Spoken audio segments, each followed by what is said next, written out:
O sol escaldante de São Paulo banhava o asfalto do Aeroporto Internacional de Guarulhos, onde o movimento frenético de viajantes, malas e aviões criava uma sinfonia caótica típica de um dia comum no maior hub aéreo do Brasil. Entre a multidão, um homem caminhava com passos firmes, mas tranquilos, em direção à área VIP da companhia aérea Azul Linhas Aéreas. Ele vestia um terno impecável, azul marinho, com um corte que denunciava sofisticação, mas sem ostentação. Nos pés, sapatos de couro polido refletiam a luz dos painéis de LED do terminal. Em uma mão, segurava uma maleta de couro preta, gasta pelo uso, mas ainda elegante. Na outra, um exemplar do jornal Folha de S. Paulo, dobrado com precisão. Seu rosto, parcialmente oculto por óculos escuros, carregava uma expressão serena, quase indiferente ao burburinho ao seu redor. Esse homem era Roberto Carlos, não o cantor, mas o lendário lateral esquerdo da seleção brasileira, o homem cujo chute canhoto ainda ecoava nos estádios do mundo inteiro, mesmo anos após sua aposentadoria dos gramados. Hoje, porém, ele não era apenas o ídolo do futebol, era um acionista majoritário da Azul, uma figura de poder nos bastidores da aviação brasileira, e estava a caminho de uma reunião crucial no Rio de Janeiro, onde o futuro da companhia seria decidido. Roberto atravessou o saguão com a naturalidade de quem já percorreu aquele caminho dezenas de vezes. O cheiro de café recém-passado misturava-se ao aroma de produtos duty-free, enquanto vozes em português, inglês e espanhol se sobrepunham em um mosaico sonoro. Ele chegou ao balcão da área VIP, um espaço reservado para passageiros de primeira classe e membros do programa de fidelidade elite da Azul. A recepcionista, uma jovem de cabelos presos em um coque impecável e crachá com o nome Mariana, ergueu os olhos do computador. Seu sorriso inicial, treinado para ser acolhedor, hesitou por uma fração de segundo ao pousar sobre Roberto. Ele colocou sua passagem no balcão, um bilhete eletrônico impresso com o assento 1A, primeira classe, e disse com voz: "Calma, bom dia. Check-in para o voo AZ, 470, e 2 para o Rio." Mariana pegou o documento, mas seus olhos se detiveram no homem à sua frente. Havia algo em sua expressão, uma mistura de dúvida e desconfiança, que não deveria existir em um ambiente onde todos os passageiros já haviam passado por múltiplas verificações. "Senhor, esta área é exclusiva para passageiros VIP", disse Mariana, sua voz carregando um tom que misturava autoridade com uma ponta de condescendência. Roberto ergueu uma sobrancelha, mas não respondeu imediatamente. Ele ajustou os óculos escuros, deixando que o silêncio falasse por ele. Mariana continuou, agora segurando o bilhete com mais força, como se procurasse um defeito. "Vou precisar verificar sua passagem.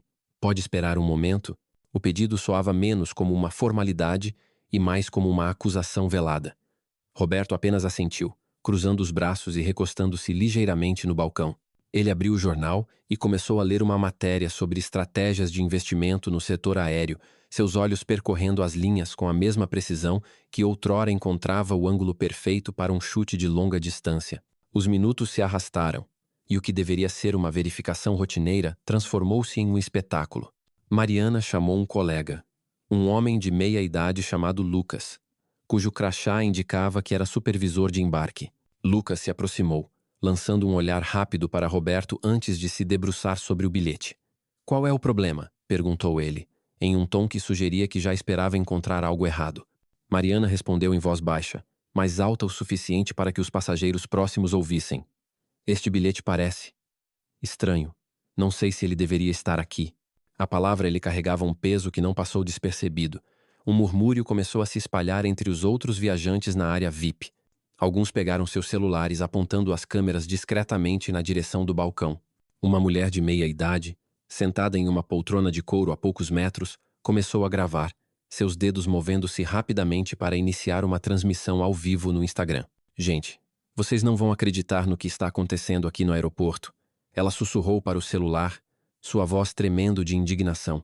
"Estão questionando o direito de um passageiro na área VIP, e ele tem o bilhete certinho." Roberto permaneceu impassível, virando uma página do jornal com um movimento deliberado. Ele sabia que estava sendo observado não apenas pelos funcionários do aeroporto, mas também pelos passageiros, cujos olhares variavam entre curiosidade e desconforto. O celular dele vibrou na maleta, uma notificação piscando na tela. "Reunião do Conselho da Azul, 14, Rio de Janeiro. Voto decisivo. Reestruturação." Ele dispensou a mensagem com um toque rápido. mas seus olhos não deixaram o jornal. A matéria que lia falava sobre a Azul, sobre os desafios de recuperar a confiança do mercado após uma série de reclamações de atendimento e incidentes de discriminação. Era exatamente por isso que ele estava ali, viajando para o Rio, onde sua voz como acionista majoritário poderia mudar o rumo da companhia. Mariana voltou ao balcão, agora acompanhada por Lucas e um segurança do aeroporto, um homem alto com um rádio preso ao cinto. "Senhor", disse Lucas, sua voz tentando soar neutra, mas falhando em esconder uma ponta de desconfiança. "Vamos precisar que o senhor nos acompanhe para verificar sua documentação. Há algo errado com este bilhete." Roberto finalmente ergueu os olhos do jornal, fixando-os em Lucas. Sua expressão era calma, quase serena, mas havia uma intensidade em seu olhar que fez Lucas recuar meio passo. "Errado como?" perguntou Roberto, sua voz baixa, mas firme, como o som de um tambor antes de uma batalha. Lucas hesitou, olhando para Mariana, que respondeu rapidamente. "O sistema não está reconhecendo sua reserva. Como o senhor conseguiu este bilhete?" A pergunta pairou no ar como uma nuvem de fumaça, carregada de insinuações. A mulher que gravava agora falava mais alto para sua audiência, que já contava com 5 espectadores. "Estão tratando esse homem como se ele tivesse roubado o bilhete. Isso é inaceitável." Roberto dobrou o jornal com a mesma precisão de um cirurgião, colocando-o sobre a maleta. Ele tirou os óculos escuros, revelando olhos que já haviam enfrentado multidões em estádios lotados e adversários implacáveis nos campos. "Eu comprei o bilhete", disse ele, cada palavra cortando o ar com clareza, "no site da Azul, com meu cartão de crédito. Há algo mais que vocês precisam saber?" Sua calma era desconcertante, e isso pareceu irritar Mariana ainda mais. Ela cruzou os braços, inclinando-se para a frente. "Senhor, não é tão simples assim. Precisamos verificar a origem desse bilhete. Pode ser uma fraude." A palavra fraude ecoou no saguão, atraindo ainda mais atenção. Os passageiros agora formavam um semicírculo informal ao redor do balcão, alguns gravando, outros sussurrando entre si. A transmissão ao vivo já contava com 10 espectadores, e os comentários começaram a inundar a tela. "Isso é racismo puro. Quem é esse cara? Parece famoso. A Azul vai se ferrar por isso." Lucas, sentindo a pressão do público, tentou adotar um tom conciliador. "Senhor, é só uma verificação de rotina.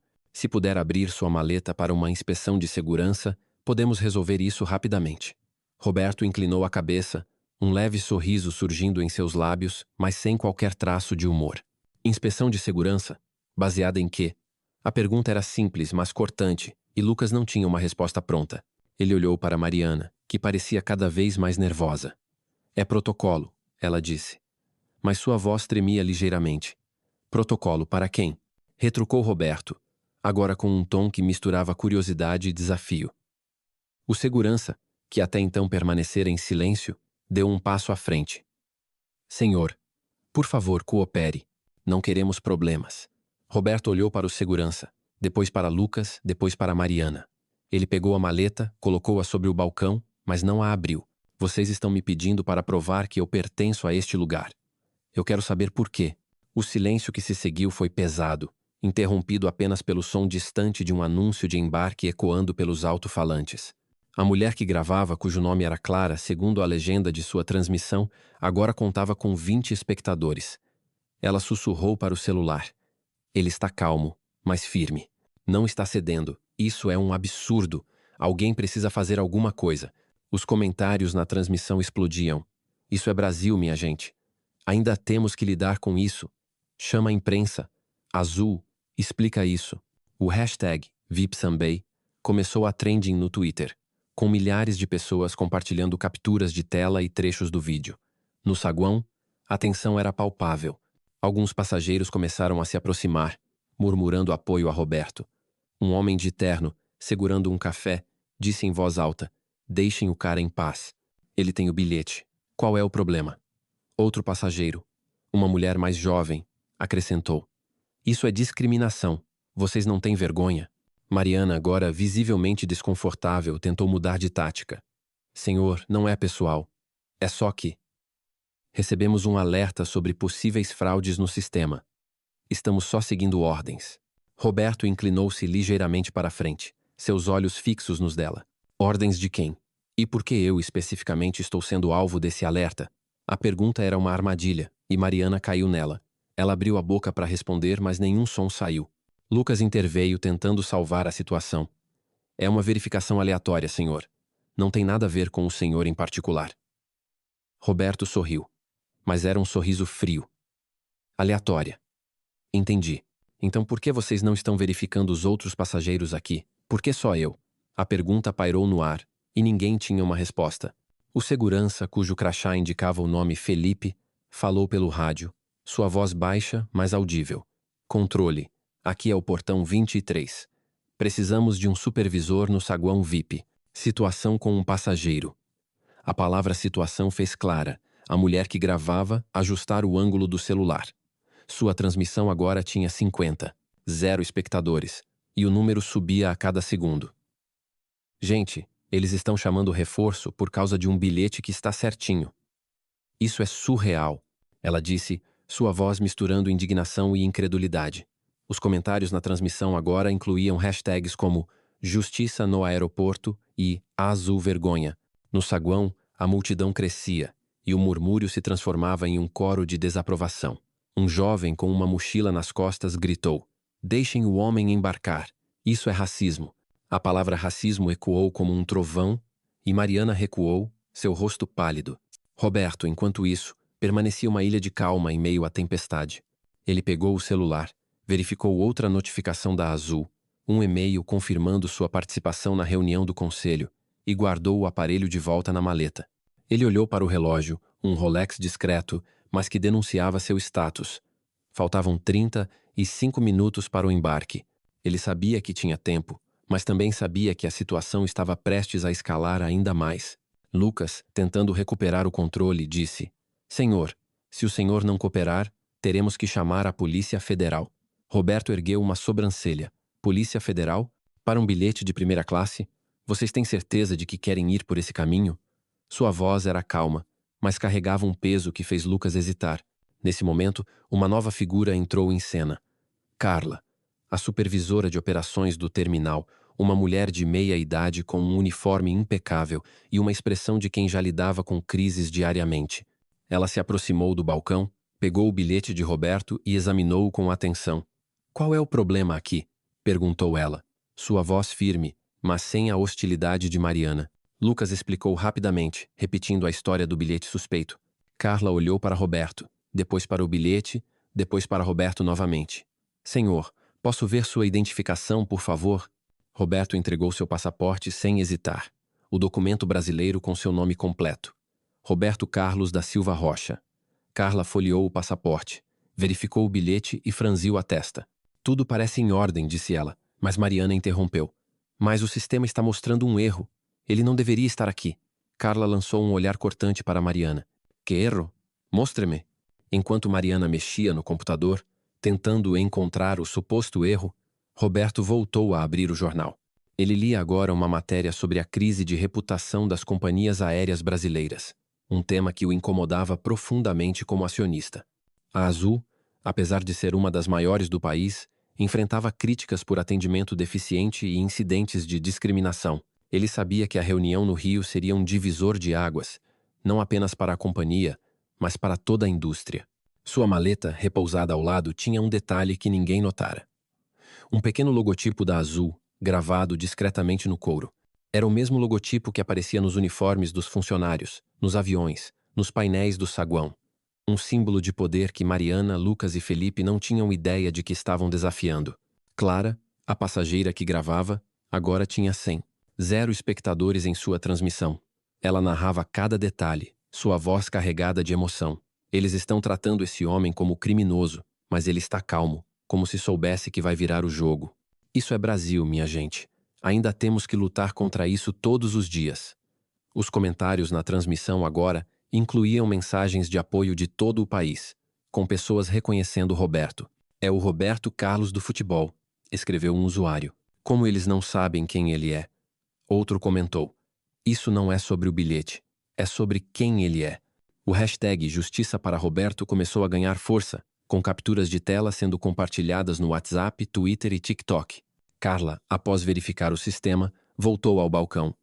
"Não há erro nenhum", disse ela, sua voz firme. O bilhete é válido. Assento 1A, primeira classe, pago e confirmado. Mariana, no entanto, não desistiu. Mas ele não parece. Ela parou, percebendo que estava prestes a dizer algo que não deveria. Roberto terminou a frase por ela. Não pareço o quê? Um passageiro VIP? Um acionista? Alguém que pertence aqui? Sua voz era calma, mas cada palavra era como uma flecha. O saguão ficou em silêncio. Até os alto-falantes pareceram se calar por um momento. Clara, na transmissão, sussurrou. Ele acabou de calar todo mundo. Isso é histórico. Carla, tentando apaziguar a situação, disse: Senhor, peço desculpas pelo mal-entendido. O senhor pode prosseguir para a sala VIP. Mas Roberto não se moveu.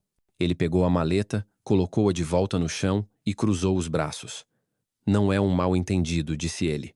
É um problema. E eu quero saber por que está acontecendo. Sua voz era firme, mas sem raiva, como se ele estivesse dando uma aula. Ele olhou para Mariana, depois para Lucas, depois para Felipe. Vocês me pediram para abrir minha maleta, provar que eu pertenço aqui, chamar a polícia. Tudo isso por quê? Porque eu não pareço um passageiro VIP? Ou porque eu sou quem sou? A pergunta era uma bomba, e ninguém sabia como desarmá-la. Clara, na transmissão, agora com 200 espectadores, disse: Ele está falando a verdade.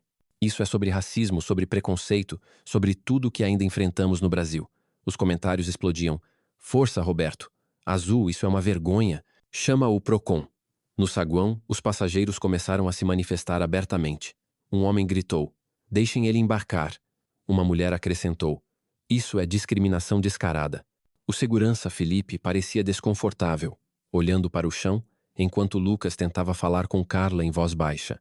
Roberto, enquanto isso, pegou seu celular novamente. Outra notificação da Azul. Reunião adiantada para 13h30. Sua presença é indispensável. Ele guardou o celular e olhou para Carla. Quero ver as imagens das câmeras de segurança, disse ele. Quero saber exatamente o que foi registrado aqui. E quero que isso seja enviado para a diretoria da Azul antes do meu voo. Carla hesitou, mas assentiu. Vou providenciar, senhor. Mariana, agora visivelmente abalada, tentou se justificar. Senhor, eu só estava seguindo o protocolo. Roberto a interrompeu, sua voz ainda calma, mas com uma autoridade inquestionável. Protocolo? Seu protocolo é questionar um passageiro com bilhete válido porque ele não parece pertencer aqui? Isso não é protocolo. Isso é preconceito. O saguão estava em ebulição. A transmissão de Clara agora tinha 300 espectadores e o hashtag Justiça para Roberto estava entre os mais comentados do mundo. Jornais online já começavam a noticiar o incidente, com manchetes como homenagem ao futebol é alvo de discriminação em aeroporto de São Paulo. No balcão, Carla tentou acalmar os ânimos. Senhor, por favor, vamos resolver isso. O senhor pode embarcar agora. Mas Roberto não estava interessado em uma solução rápida. Ele pegou sua maleta, abriu-a com um movimento lento e deliberado, e tirou um cartão de visita. Ele entregou o cartão a Carla, que o leu em silêncio. Seus olhos se arregalaram, e ela passou o cartão para Lucas, que engoliu em seco. O cartão era simples, mas poderoso. Roberto Carlos da Silva Rocha, acionista majoritário, Azul Linhas Aéreas. O silêncio que se seguiu foi ensurdecedor. Mariana recuou, suas mãos tremendo. Lucas deixou o cartão cair no balcão, como se fosse uma granada. Felipe, o segurança, parecia querer desaparecer. Clara, na transmissão, gritou: Ele é acionista da Azul. Eles mexeram com a pessoa errada. A transmissão explodiu, com 500. 0 espectadores agora, e os comentários eram uma mistura de choque e apoio. Roberto Carlos, o cara é uma lenda. Azul, vocês estão ferrados. Isso é justiça. No saguão, os passageiros começaram a aplaudir, alguns gritando: É isso aí, Roberto. Mostra para eles. Roberto fechou a maleta, ajustou o terno e olhou para Carla. Quero uma reunião com a equipe de solo antes do voo, disse ele. E quero que as imagens das câmeras sejam enviadas para a diretoria agora. Vamos resolver isso, mas não do jeito que vocês estão acostumados. Ele pegou o jornal, dobrou-o novamente e caminhou em direção à sala VIP, deixando Mariana, Lucas e Felipe paralisados. Clara seguiu gravando, sua transmissão agora com 700 espectadores. Gente, isso é histórico. Roberto Carlos acabou de virar o jogo, e essa história está só começando. O embarque estava a 20 minutos de começar, mas ninguém no saguão pensava no voo. Eles pensavam no homem que acabara de transformar uma humilhação em um momento de justiça. Roberto Carlos não era apenas um passageiro. Ele era o homem que segurava o futuro da Azul nas mãos. O homem cuja próxima decisão poderia mudar tudo. E ele estava apenas começando. O avião da Azul Linhas Aéreas, voo AZ-472, cortava os céus do Brasil, deixando para trás as luzes de São Paulo e rumando para o Rio de Janeiro. A cabine de primeira classe estava silenciosa, exceto pelo zumbido suave dos motores e pelo farfalhar ocasional de papéis. Roberto Carlos, sentado no assento 1A, não era mais apenas um passageiro. Ele era o epicentro de uma tempestade que começara no saguão do aeroporto de Guarulhos e agora reverberava pelo mundo, impulsionada por uma transmissão ao vivo, que, naquele momento, já contava com mais de 1 milhão de espectadores. A mulher que gravava, Clara, mantinha o celular apontado para a frente, sua voz agora mais contida, mas ainda carregada de emoção. Gente, estamos a bordo. E o Roberto Carlos está aqui, calmo como sempre, mas algo grande está prestes a acontecer, sussurrou ela para sua audiência global. Os comentários na transmissão explodiam.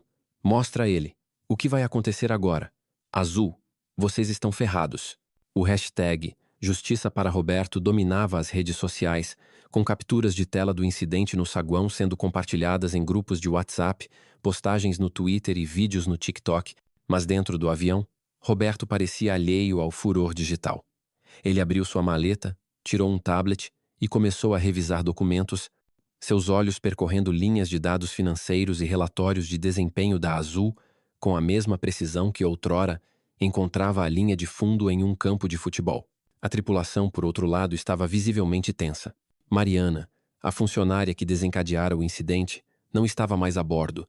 Sua demissão fora processada por rádio antes mesmo da decolagem e ela fora escoltada para fora do aeroporto por seguranças. Lucas, o supervisor de embarque, e Felipe, o segurança, permaneciam no voo, mas apenas porque as regulamentações aéreas exigiam suas presenças até o pouso. Seus rostos refletiam uma mistura de medo e arrependimento, enquanto tentavam evitar qualquer contato visual com Roberto. A supervisora de operações, Carla, assumira o comando da equipe de solo, mas agora estava na galley, conversando em voz baixa com o comandante do voo, Capitão Almeida, um veterano de 25 anos de aviação cuja expressão séria denunciava que ele sabia que algo muito maior do que um simples atraso estava em jogo. O interfone da cabine soou, e a voz de Almeida ecoou. Senhoras e senhores, aqui é o comandante. Estamos em altitude de cruzeiro, e em breve iniciaremos o serviço de bordo. Pedimos que permaneçam sentados. A tripulação realizará uma breve reunião interna, mas voltaremos ao atendimento normal em seguida. O anúncio, embora rotineiro, carregava um peso que todos a bordo sentiram. Roberto, ainda com o tablet na mão, fez um gesto sutil para Carla, que se aproximou com cautela. Senhora Carla, disse ele, sua voz tão calma quanto no saguão, mas com uma autoridade que não deixava margem para hesitação, quero que a tripulação se reúna aqui na primeira classe agora. Temos assuntos a discutir antes de chegarmos ao Rio. Carla assentiu, seus olhos desviando para o tablet, onde gráficos e tabelas brilhavam na tela. Ela chamou os comissários de bordo, Lucas e Felipe, que se aproximaram lentamente, como se caminhassem para um tribunal. Clara, ainda gravando, ajustou o ângulo do celular. Gente, ele está chamando a tripulação. Isso vai ser épico, sussurrou ela, enquanto a transmissão alcançava 5 milhões de espectadores. Os passageiros da primeira classe, que já haviam testemunhado o confronto no saguão, agora observavam com uma mistura de curiosidade e expectativa.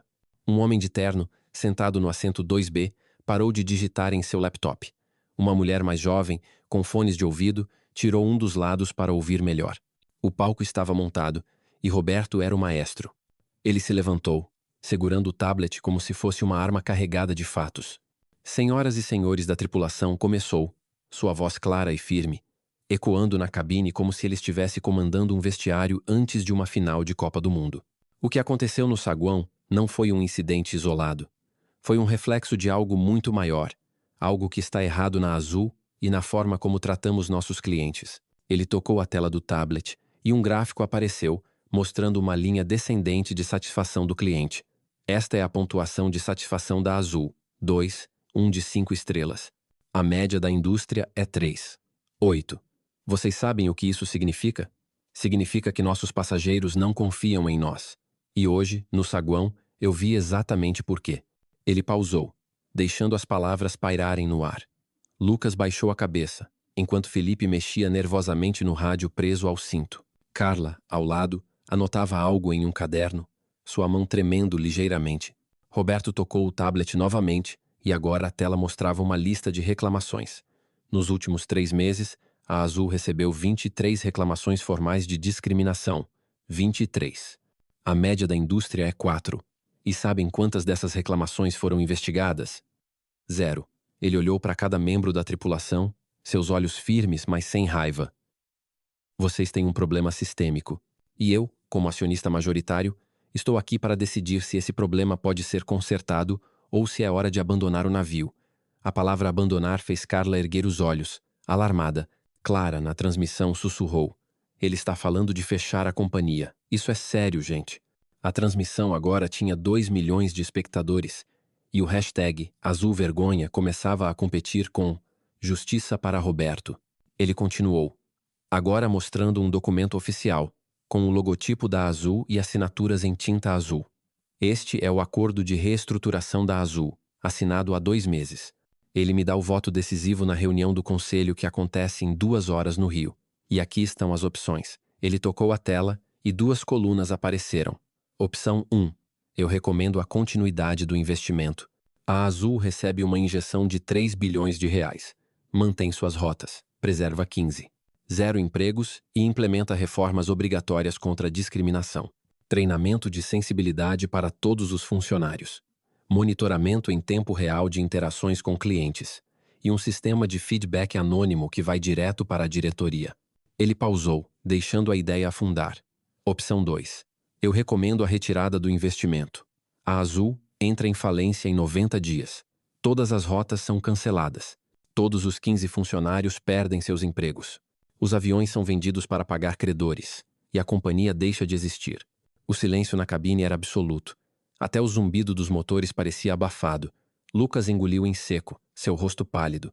Felipe parecia querer desaparecer dentro do uniforme. Carla, ainda anotando, parou, sua caneta suspensa no ar. Clara, na transmissão, disse: ele tem o poder de acabar com a Azul. Isso é louco. Os comentários na transmissão explodiam. Salva os empregos, Roberto. Acaba com essa palhaçada. Isso é liderança. Roberto continuou, agora mostrando uma análise financeira. Se eu escolher a opção 2, aqui está o cronograma. Dia 1. Anúncio da retirada do investimento. Dia 2. As ações da Azul caem 70%. Dia 7. As empresas de leasing exigem pagamento imediato de 2 bilhão de reais. Dia 14. Rotas principais são canceladas por falta de seguro. Dia 30. 4 demissões. Dia 60. Pedido de falência. Dia 90. Liquidação total. Os números eram frios, clínicos, devastadores. Ele fechou a análise e abriu outro documento, agora com fotos e nomes. Mariana Ferreira, funcionária há 5 anos. 3 reclamações de discriminação no histórico, nenhuma investigada. Lucas Mendes, supervisor há 2 anos. 18 reclamações de discriminação durante sua gestão. 0 ações tomadas. Felipe Costa, segurança há 3 anos. 5 incidentes relatados. Nenhum treinamento atualizado. Ele olhou para cada um deles. Isso não é sobre uma pessoa. É sobre uma cultura. Uma cultura que permite que um passageiro com bilhete válido seja tratado como criminoso porque não parece pertencer à primeira classe. Sua voz permanecia calma, mas cada palavra era um golpe. Clara, na transmissão, agora com 3 milhões de espectadores, disse: ele está expondo tudo. Isso é o Brasil que precisamos mudar. Roberto virou o tablet para a tripulação mostrando um manual. Este é o manual de conduta da Azul, atualizado há 6 meses. Página 52. Proíbe explicitamente discriminação com base em raça, etnia ou status econômico percebido. Vocês violaram isso hoje, na frente de câmeras, de testemunhas, de milhões de pessoas assistindo ao vivo. Ele tocou a tela novamente, e agora um vídeo começou a rodar. Imagens das câmeras de segurança do saguão, mostrando Mariana questionando o bilhete de Roberto, Lucas apoiando sem questionar, Felipe ameaçando chamar a polícia. Isso é evidência, disse Roberto. Evidência legal, corporativa, pública. E será usada na reunião do conselho para decidir o futuro da Azul. Carla finalmente falou, sua voz tremendo. Senhor Roberto, Nós não sabíamos quem o senhor era. Se soubéssemos. Ele a interrompeu, levantando a mão. Não saber quem eu sou não é o problema. O problema é que vocês não se importaram em saber. Vocês olharam para mim e decidiram que eu não pertencia ali. Isso é o que precisa mudar. Ele voltou ao tablet, agora mostrando um plano de reforma que ele começara a esboçar durante o voo. Aqui está o que proponho, caso eu vote pela continuidade. Primeiro, treinamento obrigatório de sensibilidade para todos os 15 funcionários. Custo: R$ 5 milhões. Prazo: 30 dias para equipes de atendimento, 60 dias para todos os funcionários, 90 dias para gerentes. Segundo, monitoramento em tempo real de interações com clientes, usando inteligência artificial para identificar incidentes de preconceito em 24 horas, com revisão humana em 48 horas, e ações corretivas em 72 horas. Terceiro, um sistema de feedback anônimo que vai direto para a diretoria, sem filtros, sem atrasos. A tripulação ouvia em silêncio, absorvendo a magnitude do que estava sendo proposto. Clara, na transmissão, disse: "Ele está mudando o jogo. Isso não é só sobre ele. É sobre todos nós." A transmissão agora tinha 4 milhões de espectadores e a história já estava sendo coberta por portais como Goom e UOL, com manchetes como Roberto Carlos confronta discriminação em voo da Azul e lenda do futebol exige reformas em companhia aérea. Roberto continuou, agora mostrando um organograma. A diretoria será responsabilizada diretamente por incidentes de discriminação. Cada reclamação será vinculada ao desempenho dos gerentes. E a partir de hoje, a Azul terá uma parceria com organizações de direitos civis para monitorar nosso progresso. Relatórios trimestrais serão públicos, transparentes, inegociáveis. Ele fechou o tablet e olhou para a tripulação. Vocês têm uma escolha. Podem ser parte da mudança ou podem ser parte do problema. Mariana escolheu o problema. Ela foi demitida. Lucas, você está suspenso, pendente de investigação. Felipe, você também está suspenso. Carla, você tentou corrigir a situação, mas como supervisora, falhou em evitar que escalasse. Sua conduta será revisada. Ele pausou, deixando as palavras afundarem. Capitão Almeida, você e eu teremos uma conversa sobre gerenciamento de tripulação durante o voo. Almeida, que observava da porta da galley, assentiu em silêncio, seu rosto sério. Roberto sentou-se novamente, reabrindo o jornal que deixara no assento. Agora, disse ele, acho que temos um voo para completar. A tripulação se dispersou, voltando aos seus postos, mas o ar na cabine estava carregado. Clara, na transmissão, disse: "Ele acabou de mudar tudo. Isso é liderança. Isso é justiça." A transmissão agora tinha 5 milhões de espectadores, e o hashtag Justiça no Céu substituíra Azul Vergonha como o mais comentado.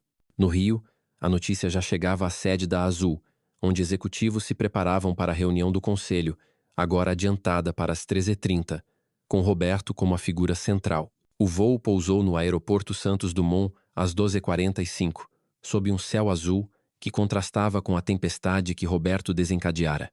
Ele desceu do avião, ignorando os olhares dos passageiros que o aplaudiam discretamente.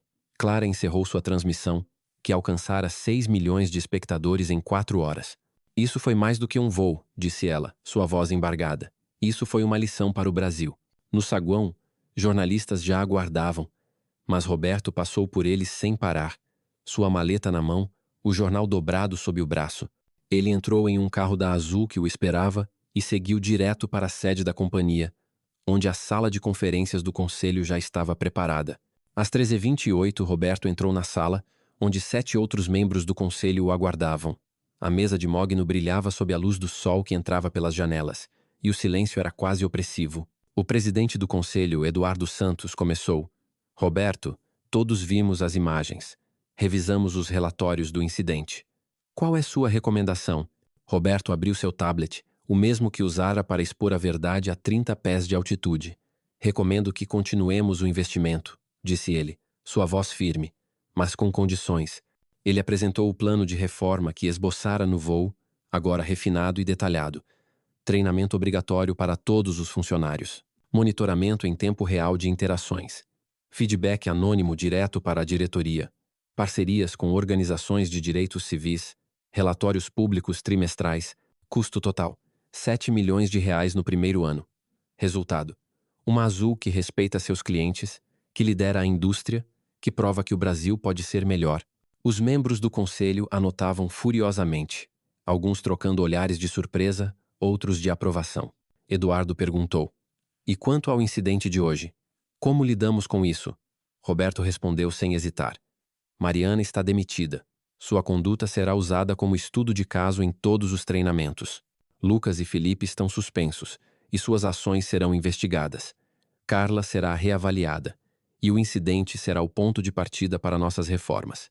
Não vamos esconder isso. Vamos usá-lo para mostrar que estamos mudando." Ele pausou, olhando para cada membro do conselho. "O que aconteceu hoje não foi só sobre mim. Foi sobre cada passageiro que já foi tratado como menos por causa de sua aparência, sua raça, seu sotaque. E isso acaba agora." O conselho votou 7-0. O investimento foi aprovado, com as condições de Roberto. Nos dias seguintes, as reformas começaram. Em 24 horas, R$ 1 milhão foi alocado para treinamentos de emergência. Em uma semana, consultores foram contratados para revisar todos os protocolos de atendimento. Em um mês, todos os agentes de portão, comissários de bordo e supervisores foram recertificados em protocolos antidiscriminação. A Azul lançou um sistema de feedback anônimo e as primeiras reclamações começaram a chegar diretamente à diretoria, sem filtros. Parcerias com organizações como o Instituto Ethos e o Movimento Negro Unificado foram firmadas para monitorar o progresso. O vídeo de Clara tornou-se mais do que viral, tornou-se evidência. O Departamento Nacional de Aviação Civil usou as imagens para criar novas exigências de treinamento antidiscriminação para todas as companhias aéreas brasileiras. Escolas de negócios, como a FGV, incluíram o incidente em seus currículos de ética. A Associação Brasileira de Empresas Aéreas criou padrões nacionais baseados no plano de Roberto. Em 6 meses, 52 companhias aéreas adotaram sistemas similares de monitoramento de preconceito. As reclamações de discriminação no setor caíram 45%. O treinamento de sensibilidade tornou-se obrigatório para todos os funcionários de aviação no Brasil. As ações da Azul subiram 15%, à medida que investidores reconheciam o valor de uma companhia que enfrentava seus problemas de frente. Roberto nunca deu entrevistas sobre o incidente. Ele não escreveu livros, não fez palestras, não buscou holofotes. Ele simplesmente continuou seu trabalho, tomando decisões, usando seu poder com responsabilidade. Mas cada funcionário da Azul contratado desde então aprendeu sobre o voo AZ-472. Cada protocolo de atendimento foi revisado. Cada reclamação de discriminação foi processada com a certeza de que a responsabilidade era real, imediata e definitiva. Roberto provou que a mudança institucional não precisa de protestos ou processos. Às vezes, basta a pessoa certa, no assento certo, fazendo a escolha certa.